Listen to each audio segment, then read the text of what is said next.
कैसे हो स्टूडेंट्स। मुझे उम्मीद है कि इससे पिछले क्लास में मैंने जो चीज़ें तुम्हें समझाई थी कि किस प्रकार एंगल्स की जो वैल्यू होती है वो क्यों होती हैं, क्यों साइन 30 जो होता है वो 1/2 होता है, क्यों कॉस 30 √3/2 होता है, क्यों साइन 60 √3/2 और कॉस 60 1/2। ये सारी चीज़ें हम पिछले क्लास में डिस्कस कर चुके थे कि ऐसा क्यों होता है। हमने समझा था इक्विलैटरल ट्रायंगल की मदद से 30 डिग्री और 60 डिग्री से रिलेटेड सारे रेशियोज़ को, और एक अलग से हमने राइट एंगल ट्रायंगल बनाया था, आइसोसेलेस राइट एंगल ट्रायंगल, जिससे की मदद से हम समझे थे कि 45 डिग्री पे सारे ट्रिग्नोमेट्रिक रेशियोज़ की वैल्यू क्या आती है। आप समझ गए होंगे। आज उसी से रिलेटेड मैंने ये चार्ट रखा है आपके सामने। आप कहेंगे कि सर बाकी के 3 रेशियोज़ कहाँ गए, तो उनको याद रखने की ज़रूरत नहीं।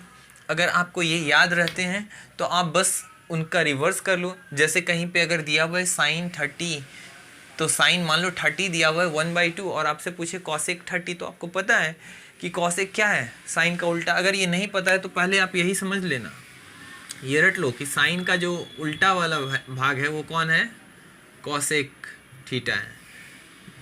उसी तरीके से कॉस थीटा के लिए जो होता है वो क्या होता है बाबू, सेक थीटा, और टैन थीटा के लिए क्या होता है बाबू, कॉट थीटा। ये एक दूसरे से ये उल्टे हैं, इसके जस्ट उल्टे। तो अगर आप इसकी वैल्यू याद रख लेते हैं, जैसे साइन 30 की वैल्यू होती है 1/2, तो कॉसेक 30, क्योंकि साइन का उल्टा है कॉसेक, तो कॉसेक 30 की वैल्यू क्या हो जाएगी, तो 1/2 को उलट दो तो 2/1, यही हो जाएगी वैल्यू। अगर कहीं दिया हुआ है टैन 30 1/√3, और आपसे पूछे कि कॉट 30 क्या होगा, तो तुम्हें पता है कि टैन का जो है उल्टा होता है कॉट, इसीलिए तुम्हें क्या करना है, इसको उलट देना है, क्योंकि टैन में अगर 1/3 है तो कॉट में ये चीज़ें क्या हो जाएगी, 1/√3 हो जाएगी। देखो तुम्हें ये ऐसे होता है, कैसे काम करता है ऐसे समझो। देखो यहाँ पे एक फॉर्मूला है इसके लिए। इरेजर कहाँ गया हमारा, छोड़ो इरेजर नहीं है, देखो समझो ये चीज़।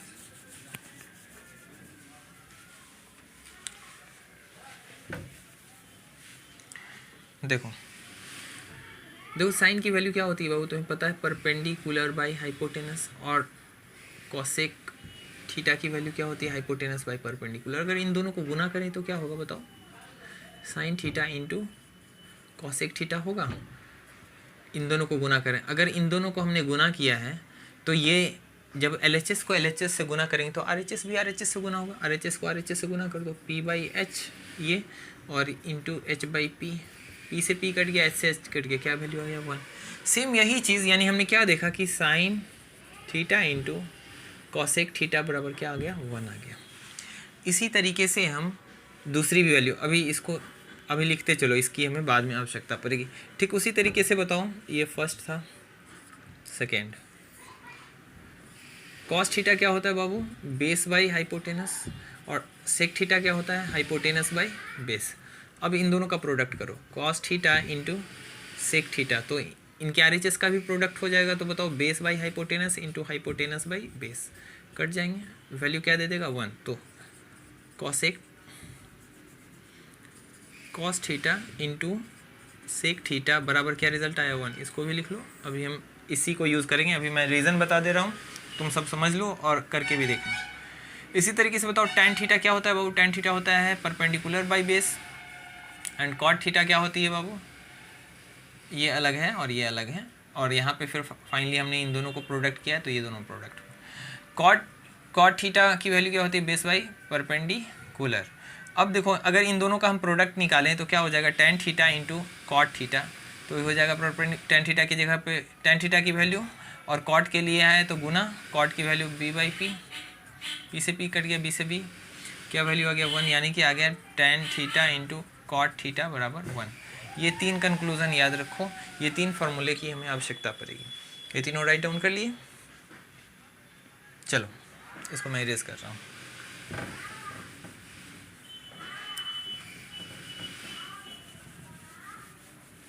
अब देखो बाबू, यहाँ से अभी हमें फाइंड कर लिया है, क्या फाइंड किया है कि साइन थीटा बराबर, sine theta into cosec theta बराबर होता है 1, cos theta into sec theta बराबर होता है 1, tan theta into cot theta बराबर होता है 1। कैसे होता है ये हमने देखा कि अगर अपोजिट वाले को आपस में गुना करते हैं तो उनकी रेशियोज आपस में कट जाती हैं और वैल्यू 1 आ जाता है। अब यहीं से देखो मैं तुम्हें समझाता हूँ कि ऐसे क्यों वैल्यू क्यों उलट जाते हैं। देखो समझो, अगर तुम्हें साइन थीटा, यहाँ से बात करो, sign theta into cosec theta बराबर है 1, तो मुझे बताओ तो साइन थीटा बराबर यहाँ से क्या हो जाएगा 1 बाई कॉसेक थीटा, होगा कि नहीं होगा। ठीक इसी तरीके से अगर यहीं से मुझे कोसेक थीटा चाहिए होगा तो बताओ क्या हो जाएगा रिजल्ट 1 बाई साइन थीटा होगा ना।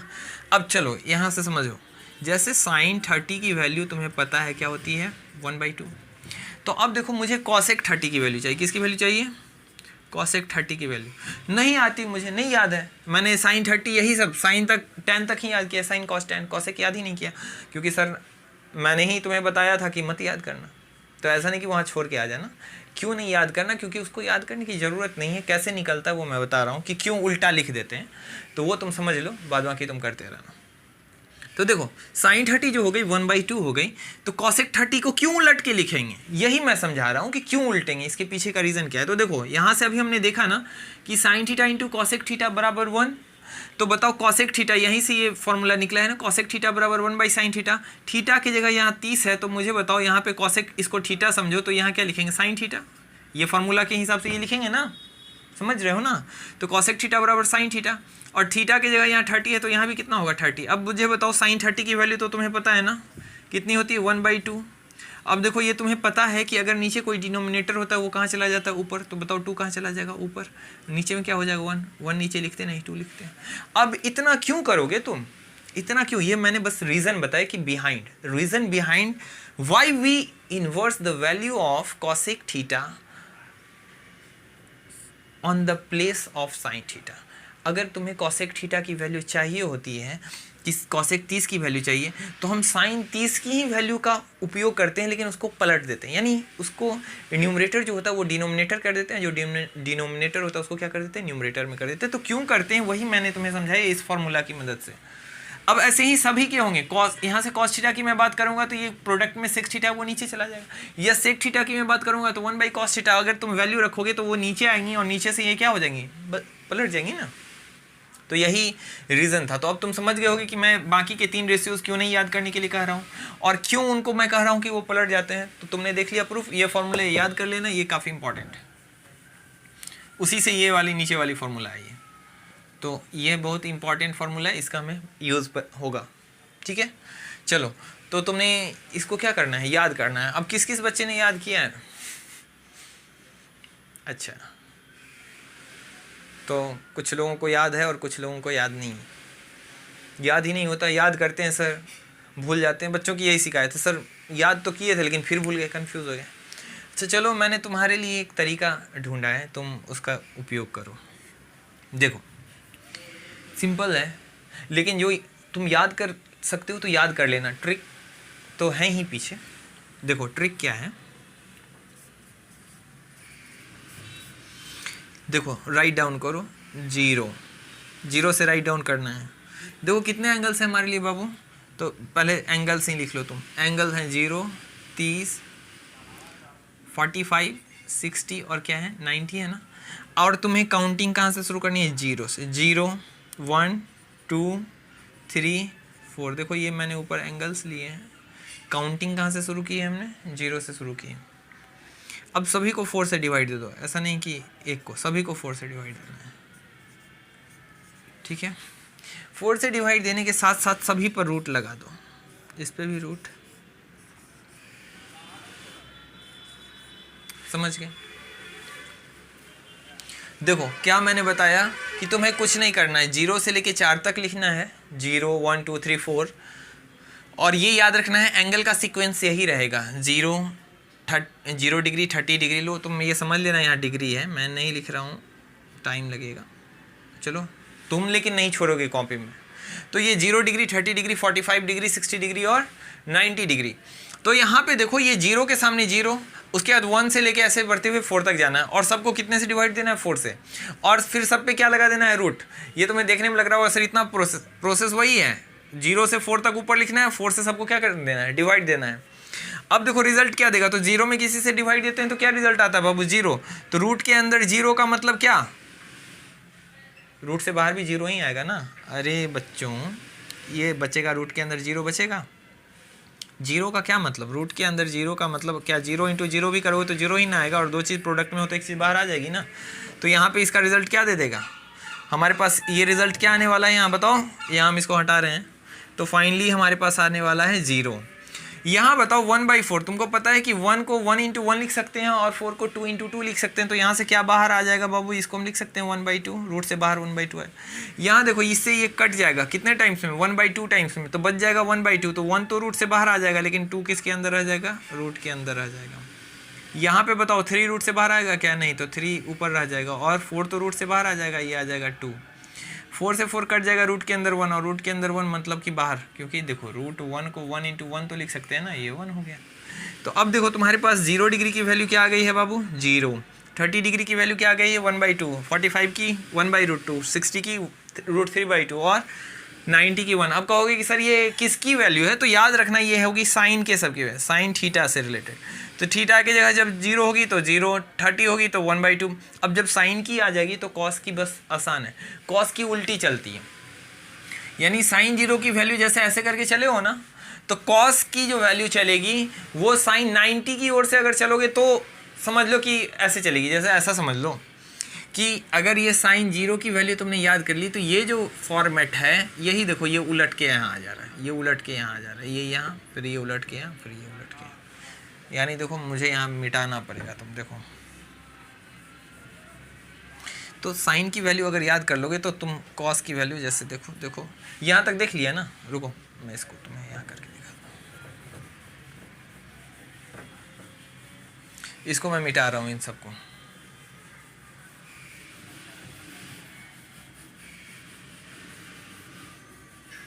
देखो अभी हमने क्या सीखा कि तुम्हें क्या करना है कि 0 से लेके काउंटिंग करनी है। पहले तो थीटा लिख लेना है, 0, 30, 45, 60 और 90, और इसके नीचे नीचे काउंटिंग शुरू कर दी है। 0 से शुरू करनी है, 1, 2, 3, और जहाँ तक जाए तो 90 तक जाके रुक जानी है, 4 तक, और सब में डिवाइड किससे कर देना है, 4 से, सब में 4 से करना है। यहाँ कॉमा ले लो ताकि तुम कंफ्यूज ना हो, ये इन्हीं को दिखाएगा, और सब पे एक ही साथ रूट लगा दो, तुम समझो कि सब स्पेशल रूट में है, सब पे मैं अलग अलग से नहीं लगा रहा। तो मुझे बताओ 0/4 लो, नहीं तो लो सबको स्पेशल ही लगा देते हैं, अभी पिछली बार लगा के दिखाया था ना, ये इसी के लिए मैंने यहाँ कॉमा दिया था। ये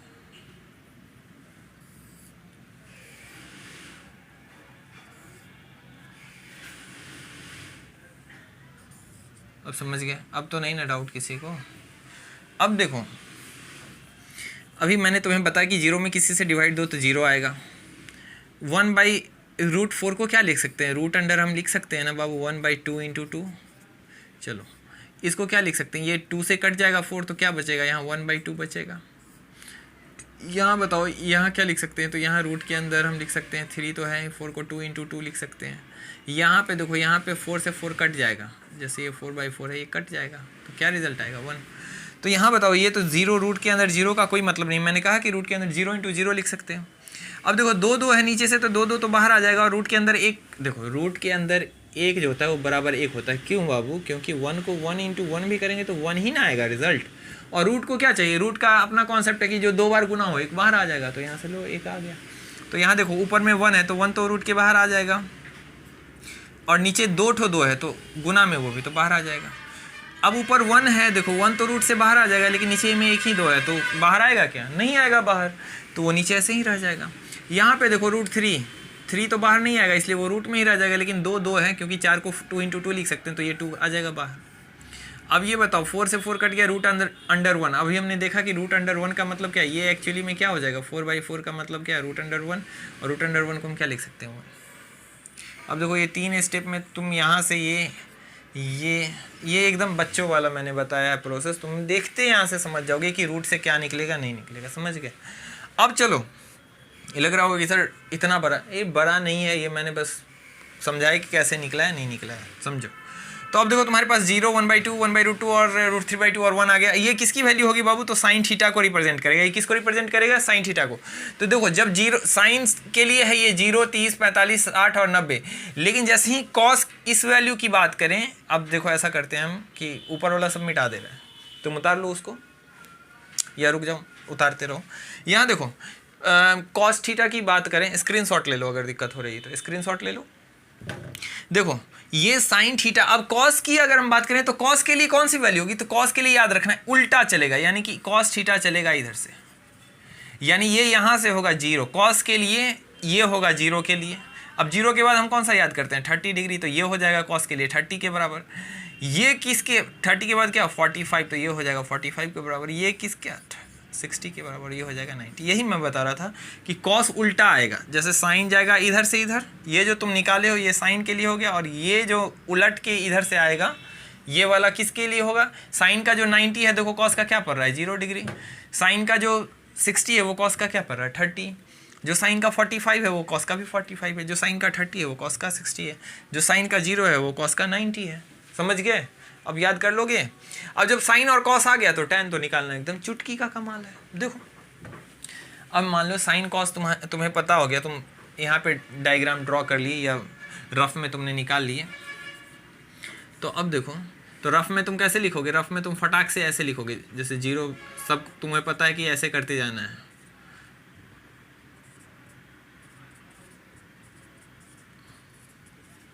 और तुम्हें पता है कि ये रिजल्ट 0 देता है, तो 0 का 0 रह गया। यहाँ तुम्हें पता है 1/4, तो ये आ जाएगा 1/2। तुम्हें पता है ये 2 से 2 कट जाएगा, 4 कट जाएगा 2 टाइम्स में, और 2 बाहर नहीं आएगा तो ये ऐसा होगा।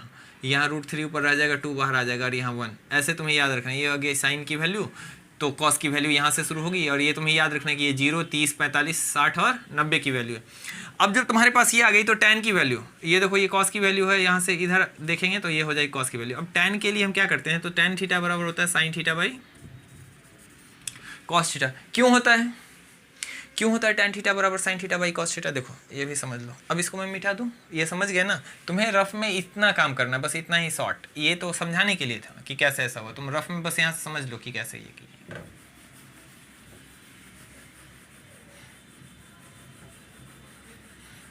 अभी तक हम चैप्टर पे भी नहीं है, खैर कोई नहीं। थ्योरी अगर मजबूत होगी तुम्हारी तो तुम कोई भी चैप्टर उखाड़ दोगे, इसलिए मैं थ्योरी पे ज़्यादा फोकस कर रहा हूँ बाबू, एक एक बारीकी बता रहा हूँ, ताकि तुम चाहे किसी भी बुक से बनाओ तुम्हें कोई दिक्कत ना आए, क्योंकि थ्योरी ही मेन पार्ट है, उसके बाद तो क्वेश्चन बनते रहते हैं। चलो यहाँ देखो tan थीटा की वैल्यू तो तुम जानते हो कि सर होता है b बाई क्या p, तो कॉट की वैल्यू क्या होगी, अरे देखो tan थीटा की जो वैल्यू होती है वो परपेंडिकुलर बाई क्या होती है, बेस होती है। tan थीटा की वैल्यू परपेंडिकुलर बाई बेस होती है, ये तो तुम जानते हो। लेकिन अब मैं कह रहा हूं कि tan थीटा लिखो sine theta by cos theta, तो तुम कहोगे ना सर ये कैसे होगा, तो चलो वही समझाते हैं। तुम जानते हो कि tan बराबर है किसके रेशियो के, परपेंडिकुलर बाई बेस के। अगर ये वाला चीज़ इस b बाई पी के बराबर हो जाए तो क्या हम लिख सकते हैं ना, बिल्कुल लिख सकते हैं। तो देखो tan थीटा के बराबर हमने ये लिखा, क्या ये p बाई बी के बराबर है, तो हम चेक कर लेते हैं कि sine theta by cos theta क्या होता है। तो देखो sine theta by cos theta को अलग से चेक करो। तो साइन थीटा के लिए तुम जानते हो फॉर्मूला क्या होता है बाबू, परपेंडिकुलर बाई हाइपोटेनस, और कॉस थीटा के लिए होता है बेस बाई हाइपोटेनस। अब देखो जब सेम बेस हो तो बेस को बेस से काट देते हैं, तो क्या बच गया बाबू बताओ, p बाई बी। अब देखो तो यही p बाई बी यहाँ भी आ गया इसके रेशियो के बराबर, डैट मीन्स कि ये किसके बराबर है, p बाई बी के बराबर है। इसलिए हम tan के जगह पे p बाई बी के जगह पे ये भी लिख सकते हैं, यानी tan का जो फॉर्मूला होता है p बाई बी यानी परपेंडिकुलर बाई बेस, उसकी जगह हम साइन थीटा बाई क्या लिख सकते हैं, कॉस थीटा। ठीक है, उसी तरीके से कॉट के लिए लिख सकते हैं, कॉट जस्ट उलट जाएगा, कॉट के लिए क्या हो जाएगा, कॉट थीटा के लिए हम लिख सकते हैं cos theta by sine theta. समझ गए? तो चलो ये कॉन्सेप्ट समझ गया। तो ये फॉर्मूला हमारे बहुत काम का है, तुम इसको याद कर लेना। ये कैसे आता है ये तुम समझ गए। तो देखो यहाँ से कॉट और कॉट थीटा क्या होता है, कॉट थीटा होता है b बाई पी, तो इसलिए ये देखो उलट जाएगा, कॉट थीटा यहाँ पे हो जाएगा cos theta by sine theta. अभी हमने ये फार्मूला तुमने लिख लिया, ये दूसरा फार्मूला हुआ, ये था फार्मूला नंबर 1। रेशियो के फार्मूलाज तो पहले ही थे कि साइन थीटा बराबर p बाई बी ऐसा करके, ये तुम्हारा दूसरा टाइप हुआ, ये तुम्हारा थर्ड, इसको दूसरा मान लो। पहला वाला हमने पहले ही क्लास में डिस्कस कर लिया, दूसरा ये तीसरा। इसको इस तरीके से टाइप 1, टाइप 2, टाइप 3 करके लिख लेना, ताकि तुम्हें आसान रहे कि हाँ तुम्हारा कौन सा फॉर्मूला कहाँ पे काम आ रहा है, तुम्हें अच्छा से याद रहेगा। चलो तो अब हम यहाँ बात कर रहे थे कि किस तरीके से तुम अगर साइन और कॉस तुम्हें पता है तो tan पता कर लोगे। तो जैसे सपोज करो मैं एक या दो एग्जाम्पल लेता हूँ। जैसे तुम्हें पता है कि साइन 30 जो होती है 1/2 होती है, और कॉस 60 की वैल्यू क्या होती है, साइन 30 के बराबर। देखो यहाँ से तुम देखो, यहाँ से अगर तुम देखोगे तो इधर से आएंगे हम 0 के बाद यहाँ 30 आएंगे ना, और इधर से जाओगे तो यहाँ से 0 के बाद यहाँ 30, यहाँ पे आएंगे, उसके बाद क्या 45 और यहाँ 60। तो साइन 60 और कॉस 30 क्या होती है, बराबर। तो देखो साइन 30 की वैल्यू 1/2 है, इसका मतलब कॉस 60 की वैल्यू यहाँ पे आएगी। जैसे यहाँ आती है 0 डिग्री, यहाँ आती है 30 डिग्री, यहाँ आती है 45, यहाँ आती है 60 और यहाँ आती है 90। कॉस के लिए यहाँ से शुरू होता है 0, यहाँ से होता है 30, ये हो जाता है 45, ये हो जाती है 60 और ये क्या हो जाती है 90। तो देखो तो 30 जहाँ साइन है वहाँ पे कॉस क्या दे रहा है 60। तो यहाँ देखो कॉस 60 की बात करेंगे तो क्या आ जाएगा 1/2। लेकिन हमें मान लो कॉस 30 चाहिए, हमें 60 नहीं चाहिए, हमें कॉस 30 ही चाहिए। तो कॉस 30 क्या हो जाएगा बताओ। तो वहाँ से भी देख सकते हो ना, कॉस 30 क्या आ जाएगी √3/2, और नहीं तो तुम याद रखो √3/2। तो कॉस 30 क्या हो गई, √3/2 हो गई। अब मान लो मुझे tan 30 चाहिए थी, तो मुझे tan 30 नहीं पता, लेकिन फार्मूला तो पता है, ये थीटा की जगह 30 है। तो tan थीटा हम जानते हैं sin थीटा बाई क्या होता है, अभी हमने देखा है कि tan थीटा क्या होता है, tan थीटा बराबर sin theta by cos theta. अब थीटा की जगह 30 है तो ये क्या हो जाएगा, साइन के भी जगह थीटा की जगह 30 और यहाँ भी कॉस क्या आ जाएगी 30। अब बताओ साइन 30 की वैल्यू तुम्हें पता है ना 1/2 लिख दो, और cos 30 की वैल्यू √3/2 लिख दो। देखो बेस से बेस कट जाएंगे, क्या हो जाएगा 1/√3। अब जाके चेक करो tan 30 की वैल्यू 1/√3 आएगी। ठीक है, इसी तरीके से tan 60 की वैल्यू अगर निकालनी हो तो sin 60 पहले तुम्हें पता ही है कि sin 60 कितना है, तो sin 60 है √3/2, और अगर हम बात करें cos 60 की तो ये हो जाएगा 1/2। अब tan 60 की अगर हम बात करें तो क्या हो जाएगा sin 60/cos 60, क्योंकि फार्मूला tan थीटा बराबर क्या sin theta by cos theta अभी हमने देखा है। तो चलो यहाँ पे क्या आ जाएगा, sin 60 की वैल्यू √3/2 और cos 60 की वैल्यू 1/2, 2 से 2 कट गया, बताओ √3/1 मतलब क्या √3। समझ गए। इसीलिए अगर तुम केवल 2 भी वैल्यू याद कर लेते हो तो tan की वैल्यू खुद ब खुद तुम निकाल सकते हो। लेकिन मैं तुम्हें सजेस्ट करूंगा कि तुम sin cos tan इन तीनों की निकालो और बाद बाकी तीनों इसकी मदद से निकालो। समझ गए, ताकि तुम्हारा कैलकुलेशन क्या हो सके, फास्ट हो सके। तो आज की क्लास में तुमने जाना कि किस तरीके से हम अगर हमें एंगल नहीं पता हो कि क्या होगा 30 की वैल्यू 45 की वैल्यू, तो हम अपने ट्रिक से क्या कर सकते हैं, निकाल सकते हैं। ठीक है, एग्जाम में भी अगर तुम भूल गए हो तो तुम फटाक से ऐसे ड्रॉ कर लो 0 से लेके 4 तक, और सबको 4 से डिवाइड करो, सब पे रूट डाल दो, और जो सीक्वेंस आएगा वो सीक्वेंस 0, 30, 45, 60 और 90 का होगा, और ये वैल्यू होगी साइन की, और कॉस की वैल्यू जस्ट उल्टी होगी। जो साइन की 90 की होगी उधर से तुम 0 से शुरू करोगे, 0 फिर 30 फिर 45 फिर 60 और फिर क्या 90। तो ऐसे ये जो वैल्यू होगी इधर से कॉस की वैल्यू आ जाएगी। समझ गए। तो आज की क्लास यहीं समाप्त करते हैं। तब तक के लिए तुम क्या करोगे, एक्सरसाइज में जहाँ भी जो क्वेश्चन है उसको बनाओगे। वैसे मैं आ रहा हूँ नेक्स्ट सेशन लेके, तो मैं उसमें तुम्हें बताऊँगा, और तुम अपने फ्रेंड्स को शेयर करो, ज़्यादा से ज़्यादा इस वीडियो को फैलाओ, ताकि जो भी बच्चे नहीं पढ़ पाते वो फ्री में एजुकेशन ले पाएँ। समझ गए। चलो, थैंक यू।